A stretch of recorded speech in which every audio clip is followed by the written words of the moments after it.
¿Qué es un desfile? ¿Para qué sirven? ¿Cuándo surgen? ¿Cuál es la diferencia entre alta costura y prêt-à-porter? ¿Y cuál es la diferencia entre un desfile convencional y un desfile performance? Quédate en este capítulo del podcast para enterarte de todo. Bienvenidos a Madre de Cabras, el podcast. Si es que cada vez me curro más esto, de verdad. Es que soy lo más. A ver, venga, vamos a centrarnos en el tema. Y vengo a hablaros de qué es un desfile. O sea, estamos hartos de verlo durante las semanas de la moda. Que hay como 20 millones de semanas de la moda a lo largo de un año. En concreto, 16 pasarelas. No sé. Entre 8 y 16 pasarelas por firma al año. O sea, pasarelas no, colecciones. Ya después pasarelas hay entre 4 y 6 pasarelas por firma al año. Incluso hay veces en las que esas pasarelas no forman parte como del calendario oficial porque se celebra un evento especial, como sucedió hace unos años de Valentino en Hong Kong y se hizo un desfile especial de Valentino en Hong Kong, etcétera, etcétera.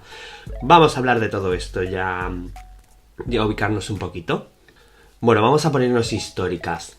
A ver, cuando surge la imagen del diseñador, porque debemos de entender de que hasta el siglo XVIII-XIX no surge la imagen del diseño, bueno, desde el siglo XVII creo yo, no surge la imagen del diseñador, lo que conocemos a día de hoy como diseñador. En ese momento quien realizaban las prendas eran modistas,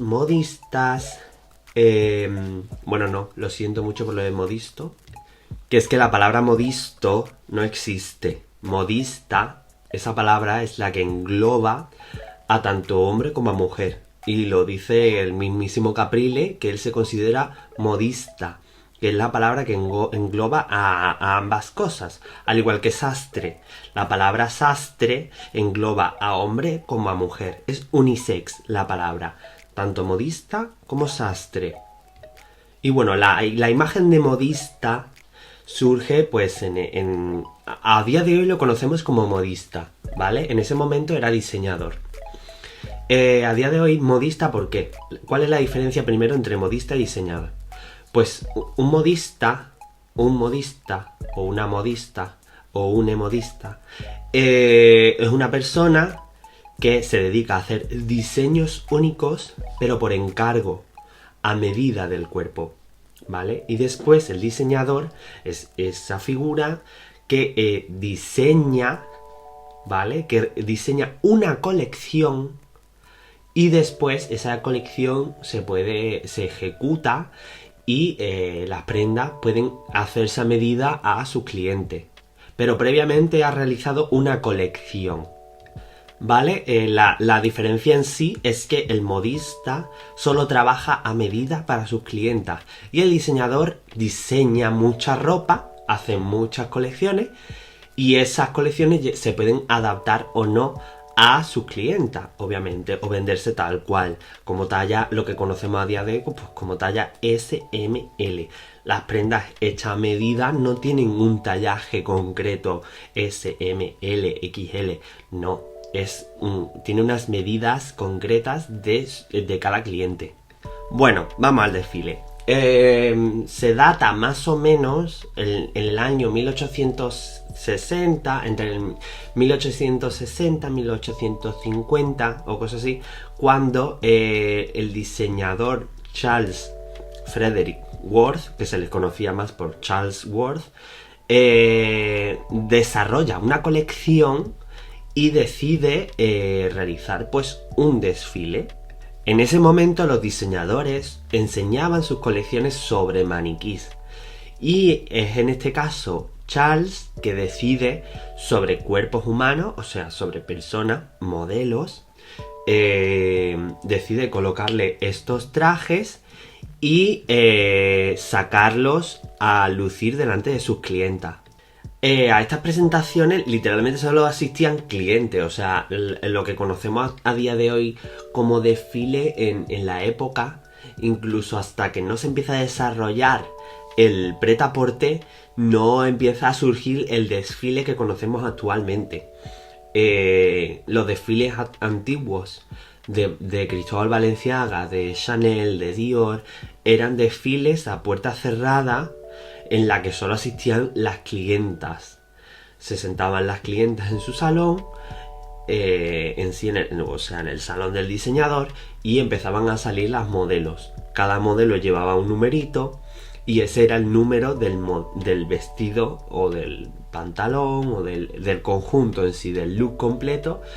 Y claro, pues las clientas apuntaban qué números le gustaba y ya le tomaban las medidas y le hacían esos modelos a medida de las clientas. También depende, cuando ya empieza a surgir pues la idea de prensa de moda y tal, es cuando se empieza a invitarse a la prensa a estos desfiles para que hagan fotos y al final las colecciones acaben en el periódico y se acabe moviendo esa información de Coco Chanel ha sacado colección, no sé qué, y así. Uno de los más complicados de acceder a la prensa siempre fue Cristóbal Balenciaga. Y es verdad que él siempre ha tenido una clientela muy buena que no le hacía falta tener una repercusión a nivel mediática, a nivel de prensa y tal, para que sus modelos se vendiesen. Él incluso, porque también después de estos desfiles, pues quizás algunos diseñadores daban pues, su opinión, o sea, hablaban sobre de qué trataba esta colección, los modelos y tal. Pero por ejemplo Balenciaga nunca ha dado, creo que ha dado solo una entrevista en su vida y siempre ha sido un diseñador muy reservado, no le ha gustado hablar, no salía a saludar después de presentar los desfiles y sus desfiles en sí no, o sea, normalmente a día de hoy los desfiles se basan en, pues elegimos una temática, ¿sabes? Elegimos una temática, elegimos una inspiración, que eso poco a poco está cambiando. Muchas veces, no sé, cuando yo veo una nueva colección de Versace, pues sí, veo referencias al pasado de Gianni, ¿sabes? Pero no estoy viendo que haya una inspiración central en la que ronde toda la colección. Al final te están sacando ropa y más ropa y más ropa y ya. Que a mí eso al final me acaba aburriendo, de que una firma simplemente te saque ropa. Cuando una colección ronda en torno a una temática, tiene un tema de inspiración, tiene algo interesante, tiene jugo. Eso es cuando la ropa al final te está suscitando algo, te está, no sé, se te está grabando en la retina. Hasta que no empieza a desarrollarse la diferencia entre alta costura y prêt-à-porter, no es hasta que se dividen las colecciones en sí. Normalmente a lo mejor un diseñador antes del 1500, del 1950 o del, ¿sabes? En los años 1910, 1900, en 1890 o cosas así, el diseñador sacaba como una colección al año. Y de esa colección lo que realmente se hacía era como una subasta. Y los diseños al final, pues eso, se elegían, se hacían a medida y ese diseño yo creo que después no se podía volver a repetir. Hasta que no empieza a surgirse esta diferencia entre prêt-à-porter y alta costura, no sé, empiezan a dividir los desfiles de alta costura en primavera-verano, otoño-invierno. Llegados a este punto tenemos que entender cuál es la diferencia entre alta costura y prêt-à-porter, ¿vale? Obviamente yo hablo aquí como si no supieseis nada. Si lo sabéis, todo genial. Si no lo sabéis, pues mira, algo que habéis aprendido hoy. La alta costura son colecciones exclusivas, exclusivas realizadas en París. Todas las casas de moda tienen que tener su taller de alta costura en París. Primero tienen que estar como dadas de alta, su nombre tiene que formar parte de la Casa Sindical de la Alta Costura de París. Todo esto es una pijada, ¿vale? Es una pijada máxima para perpetuar lo bien hecho de París. O sea, pues eso, una pijada francesa. Porque el taller tiene que estar en París. Tiene que contar con mano de obra de trabajadores franceses de allí. O sea, tienen que contar porque en Francia hay muchísimas casas que se dedican al bordado, a la pedrería, a la peletería, a lo de las plumas. Porque, por ejemplo, tenemos la Maison Lesage, que es la casa de bordado por excelencia. Creo que borda para Dior, pero creo que también bordaba para Chanel. Bueno, que en general la Maison Lesage es la que borda para todas las grandes casas, porque lo he estado buscando. Y pues sinceramente Maison Lesage borda para Chanel, borda para Dior, borda para Hermès, borda para Gaultier, borda para todas. Pues eso, tienes que implementar la mano de obra francesa, que encima pues como no les va bien, pues con esto les va mejor.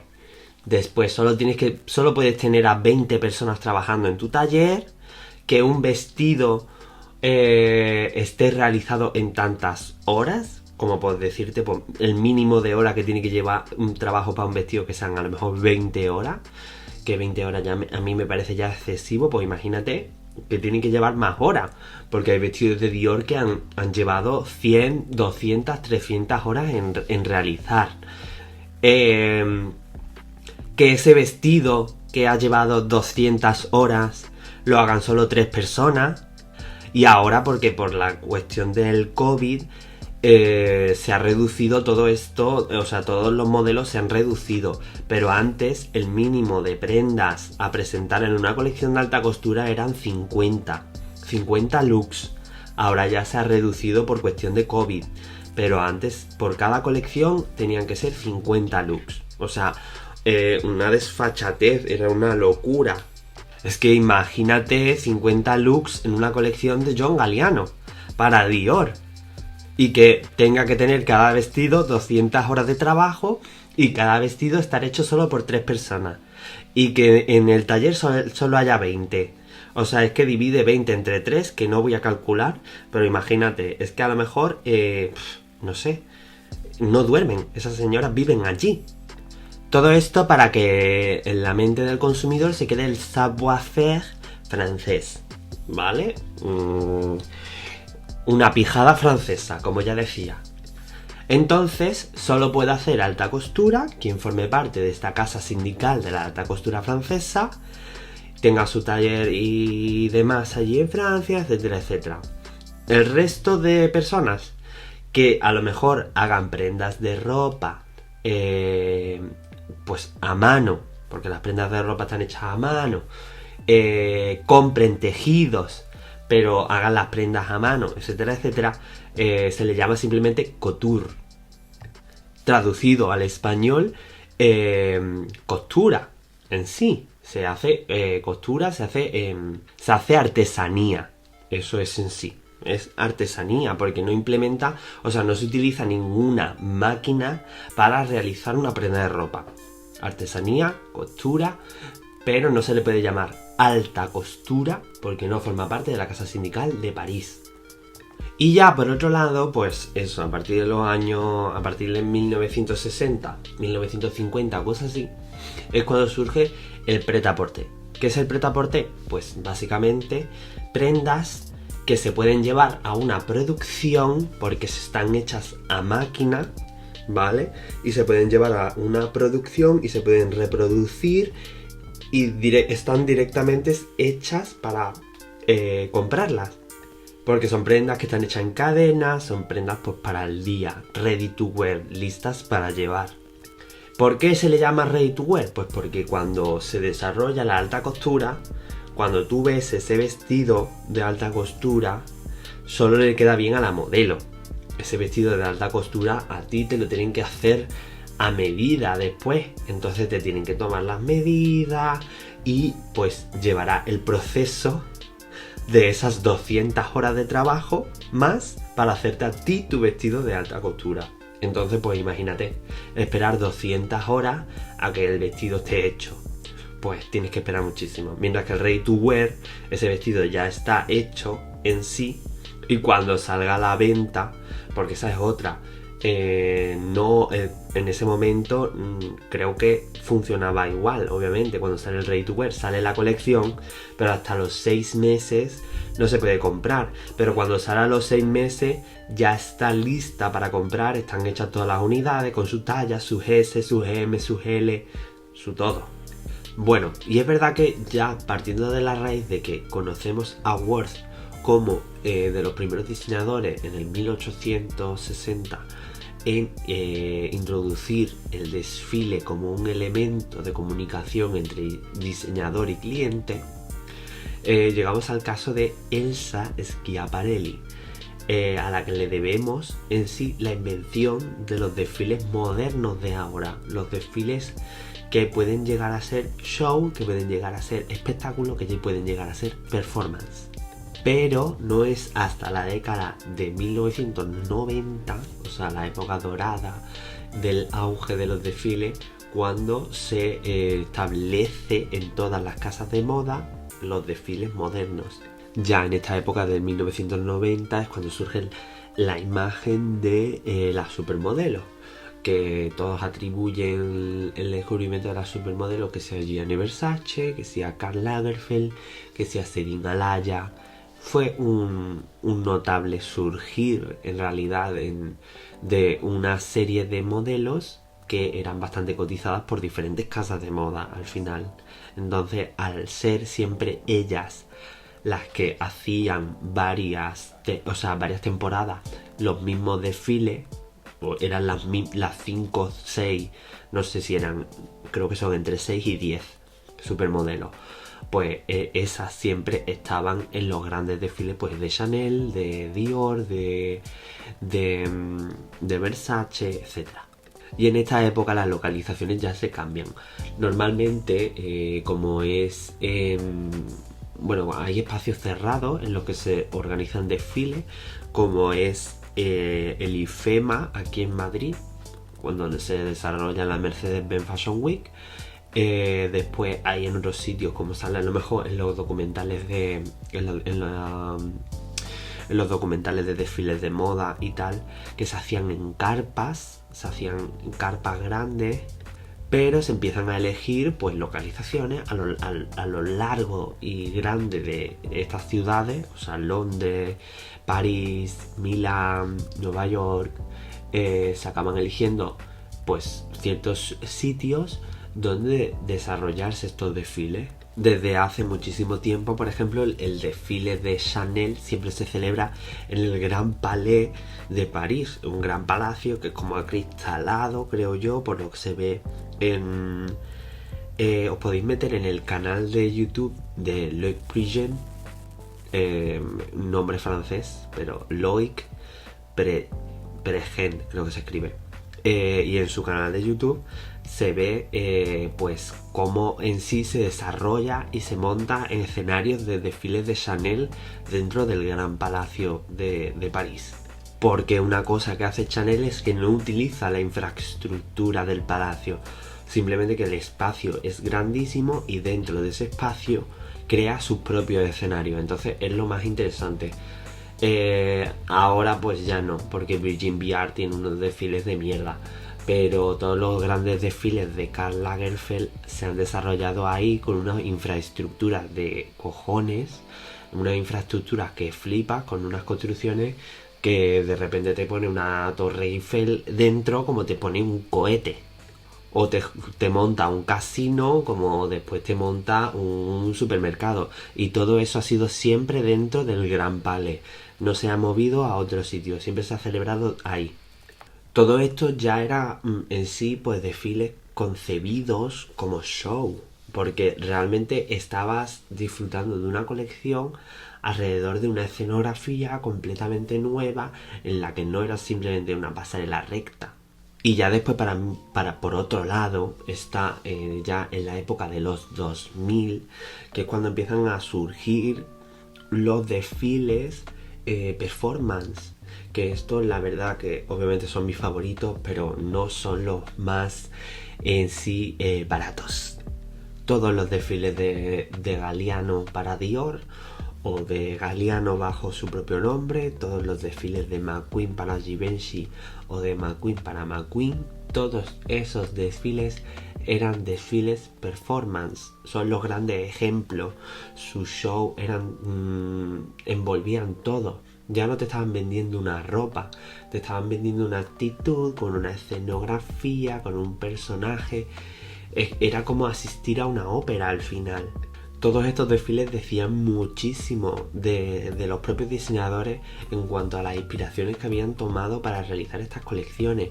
Es que para mí uno de mis grandísimos referentes siempre va a ser McQueen por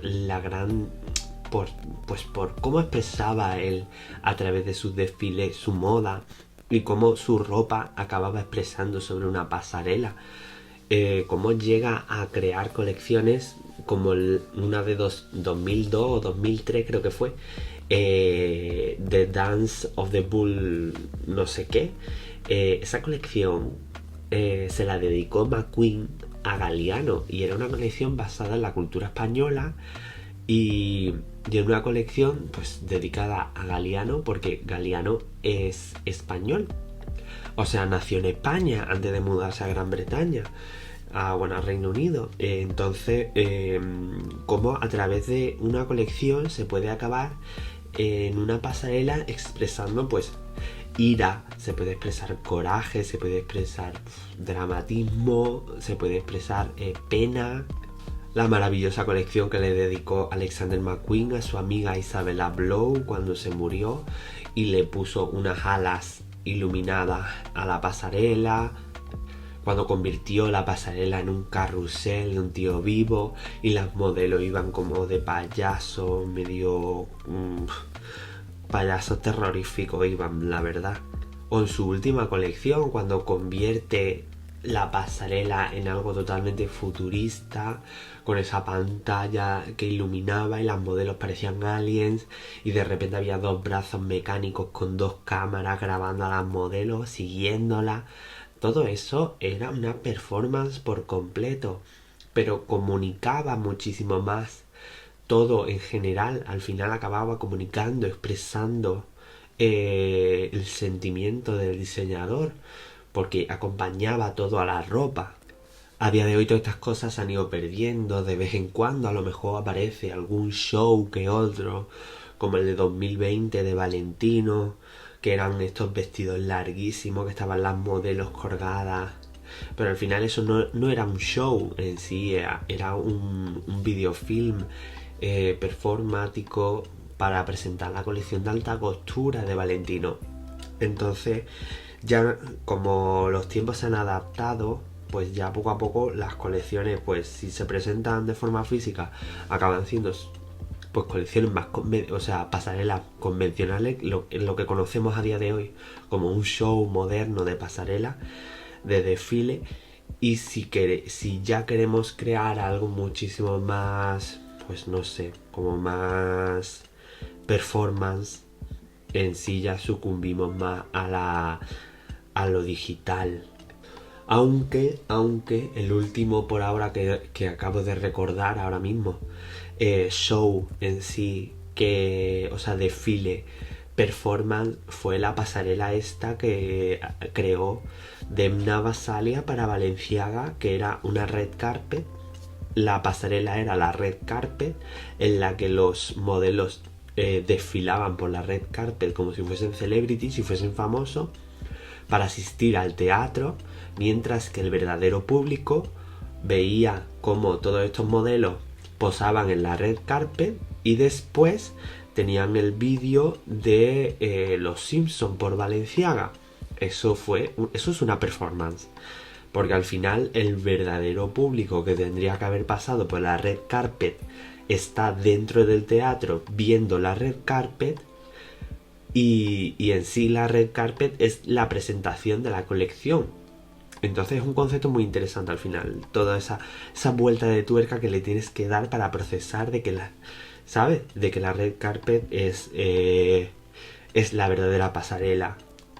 Entonces, y que por esa pasarela no ha pasado ninguna celebrity, sino que las celebridades están sentadas viendo a los modelos, a la gente convencional. El concepto este de Balenciaga, de gente convencional, gente de a pie que está creando con sus colecciones.